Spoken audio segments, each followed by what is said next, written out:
thank you to all of our speakers. Appreciate it very much.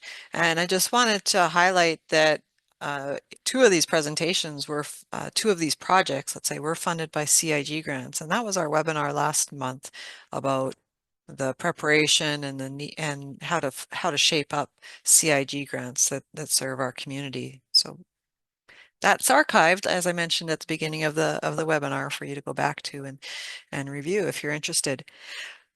If you have some questions, please put them in the Q&A chat box and we'll get right at the questions that have started to come in. So my first question is going to be directed to Jason. Do you have a rough cost per kilowatt hour for the electricity generated or Yeah, used through this process? sure. Yep. Roughly 14 cents in New York. Right. Okay, Yeah. Or at least where that farm was. Yeah. right. So going to be site specific, right? It Thank you. is, yeah, but essentially it's the energy demand is high. And so that's where this plasma torch relies on pretty substantial energy inputs and opportunities to engineer new plasma torches to improve efficiency, or like I mentioned, integrating this with a CHP at an anaerobic digester or something is maybe the pathway forward for this technology. Great. Thank you. In a similar vein, the next question is for Bo. With the ethanol byproducts or the byproducts from the ethanol process, when you look at the cost benefit, how sensitive is that cost benefit to that price of the byproduct or the market for that byproduct? DDGS is the largest agricultural commodity U.S. is exporting to the global market.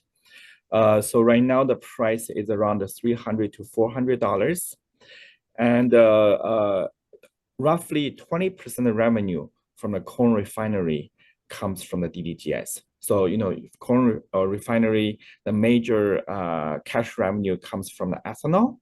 A small portion sometimes can come from corn oil. Around 20% come from the DDGS. Mhm.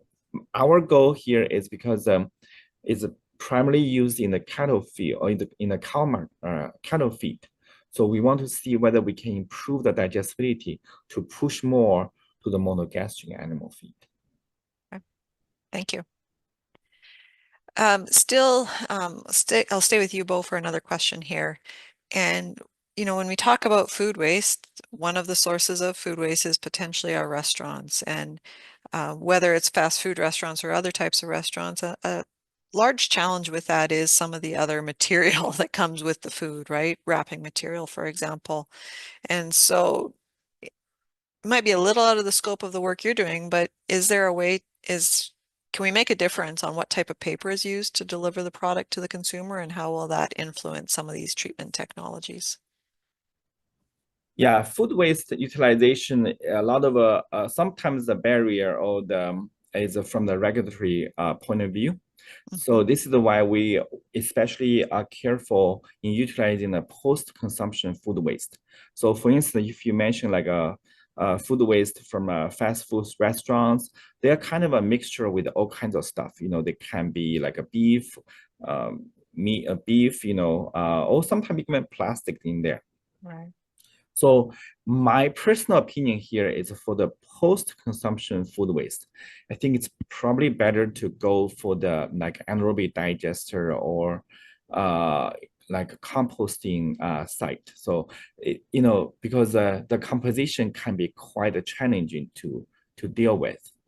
But the pre-consumption food waste, especially like fruit and vegetable waste, like a lot of fruits, they are not pushing to the human consumption because maybe the size is just too small, too large, or the size is not super bright or super yellow. So people have all kinds of ways to throw away the food waste, food and the vegetables. So that can be something that it's easier for to be diverted to the animal feed market. Well, thank you.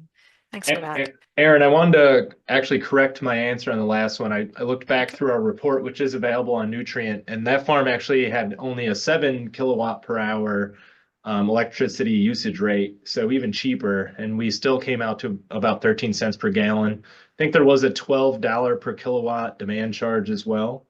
But that report is on Nutrient if folks want to dig into our analysis a little more. Right. Well, thanks, Jason. Thanks for getting some more of those details. Lincoln, I have a question for you. And with sulfate reduction, you mentioned 5 potential pathways that this approach that you shared, the BEC approach works, 5 potential pathways. Do you know, or what do you think was the most important or most effective pathway for reducing sulfate production with the system you described? Generally speaking, I would say metal binding or like the precipitation will be the most important because other ways, the sulfate was first reduced to sulfide by the sulfate-reducing microorganisms, and they will stay in the form of like sulfate and sulfur, maybe elemental sulfur, and it's a back and forth, back and forth.